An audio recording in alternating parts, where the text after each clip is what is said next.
আমার বাসাতে সবথেকে কম যদি কোনো জিনিস খাওয়া হয় সেটা হচ্ছে এই নুডলস। জানি না কেন জানি এই নুডলসটা আমার খেতে ভালো লাগে না, আমার বাচ্চারাও খায় না তেমন একটা। হঠাৎ বিশেষ মনে হলে ভালো লাগলে তো রান্না করি। তো হাসব্যান্ড নিয়ে আসলো নুডলস, যেহেতু মেয়ে টিচার আসে, তাদের মেয়ে টিচারকে হচ্ছে আমার নাস্তা দিতে হয় কোনো না কোনো। তো ভাবলাম যে আজকে যেহেতু হাসব্যান্ড বাসায় আছে, তো সবাই মিলে একসাথে সন্ধ্যার নাস্তাটা করে ফেলি। তো এই তো নুডলসটা সিদ্ধ করে নিলাম সুন্দর করে, সাথে একটু আলু দিয়ে দিলাম।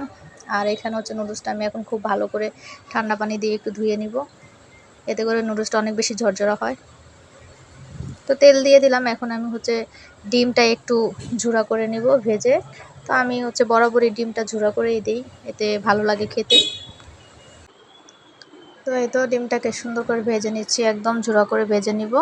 ভেজে হচ্ছে আমি এখন এই কড়াইয়ের মধ্যে ডিমটা উঠিয়ে এখানে হচ্ছে এটা আর একটু তেল দিয়ে দিলাম, আর দিয়ে দিলাম পেঁয়াজ কুচি আর কাঁচামরিচ কুচি। জানি না কে কীভাবে নুডলস রান্না করেন, আমি বরাবর এইভাবে নুডলস রান্না করি, যেহেতু এটা সবসময় আমার বাসায় খাওয়া হয় না, হঠাৎ বিশেষ মাঝে মাঝে চিকেন দিয়েও রান্না করি।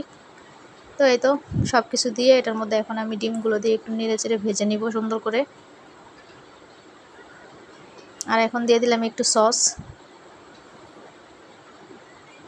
আসলে রান্নাটা হচ্ছে যার যার রুচি, যে যেরকম খায় সে সেই রকমভাবে রান্না করে। সাথে নুডলসের সাথে থাকা মশলাটাও দিয়ে দিলাম, যেহেতু আমি 3 প্যাকেট নুডলস নিয়েছি, তো তার সাথে 3 প্যাকেট মশলা ছিল, দিয়ে দিলাম। এখন নুডলসগুলো দিয়ে দিব, সাথে আমি এক্সট্রা করে লবণ ইউজ করছি, কেননা মশলার সাথে লবণ অ্যাড করতে হয়, না হলে লবণটা হয় না।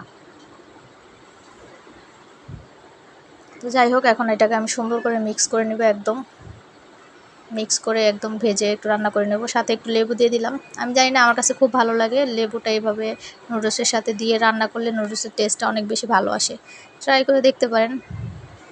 তো আমার নুডলসটা রান্না করা হয়ে গেছে, সব থেকে সহজভাবে নুডলস রান্না করলাম আজকে। আর এখন হচ্ছে এই তো প্লেটে নিয়ে নিচ্ছি, যেহেতু আমরা সবাই একসাথে খাবো। আর টিচারকে হচ্ছে আলাদা দিব যখন টিচার আসবে।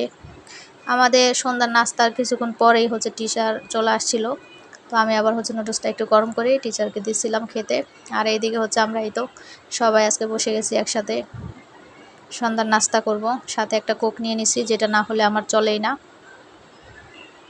তো এই তো খাচ্ছি, পরিবারের সবাই একসাথে বসে খাওয়ার যে একটা মজা, সেটা আসলে আর কোথাও পাওয়া যায় না।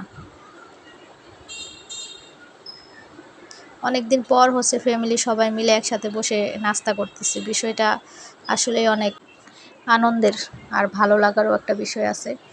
তো যাই হোক, খেয়ে নিলাম এখানে। এখন আমি খাবো আমার ফেভারিট কোক, আর ওরা হচ্ছে ওইখানে নুডলস এখনও খাচ্ছে, আমার খাওয়া অলরেডি শেষ।